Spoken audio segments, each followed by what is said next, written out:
Khalifah keempat dari dinasti Fatimiyah adalah Al-Mu'izz Dinillah, yang memerintah dari tahun 953 hingga 975 Masehi, atau 341 hingga 365 Hijriah.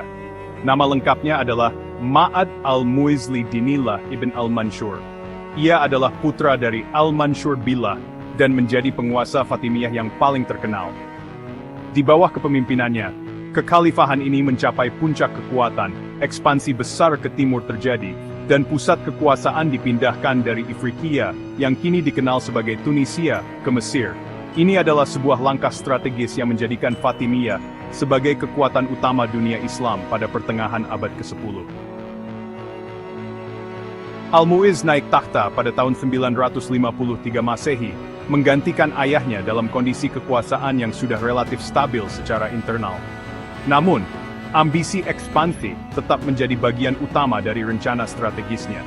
Sumber-sumber Ismailiyah seperti Kitab Uyunul Akhbar dan kronik para dai seperti Ja'far ibn Mansur al-Yaman menggambarkan Al-Mu'izz sebagai pemimpin yang tidak hanya berwawasan politik dan militer tinggi, tetapi juga seorang filsuf, penyair dan pemikir.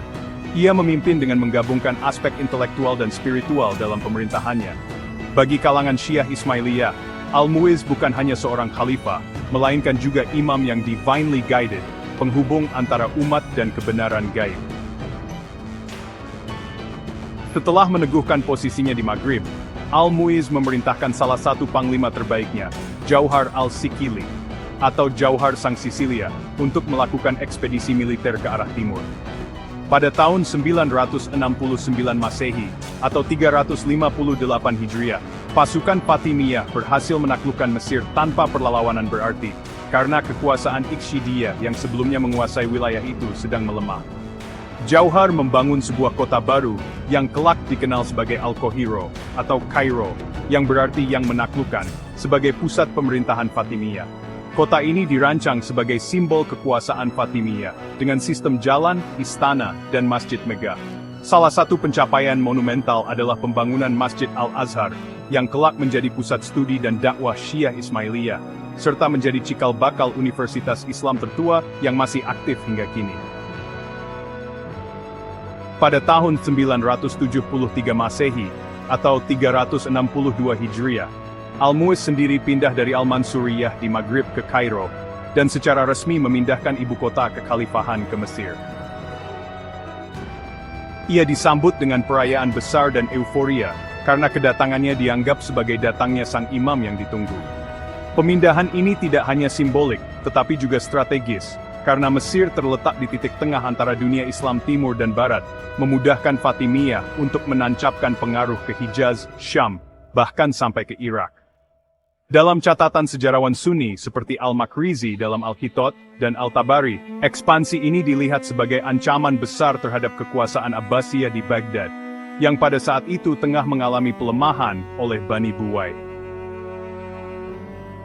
Al-Mu'izz juga terkenal karena kepemimpinannya yang adil dan kemampuannya menyatukan berbagai kelompok di bawah pemerintahannya. Ia memberikan kebebasan beragama relatif luas bagi penganut Sunni, Kristen Koptik, bahkan Yahudi. Banyak tokoh dari berbagai agama menjabat di pemerintahan Fatimiyah. Dalam sejarah Muslim dan non-Muslim Mesir, Al-Mu'izz dipandang sebagai pemimpin visioner yang membawa kemakmuran dan stabilitas. Namun, dalam sumber Sunni konservatif seperti Al-Baghdadi dan Ibn Taymiyah, ia tetap dikritik sebagai pelopor bid'ah, karena menyebarkan doktrin batiniyah yang dianggap menyimpang dari ajaran Ahlus Sunnah.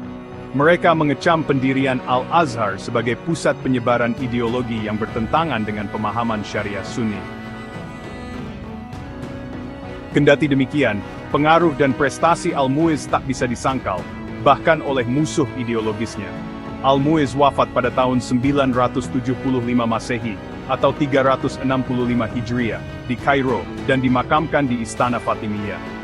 Pemerintahannya menandai titik balik dari Fatimiyah sebagai kekuatan lokal di Maghrib menjadi kekuatan global di Timur Islam.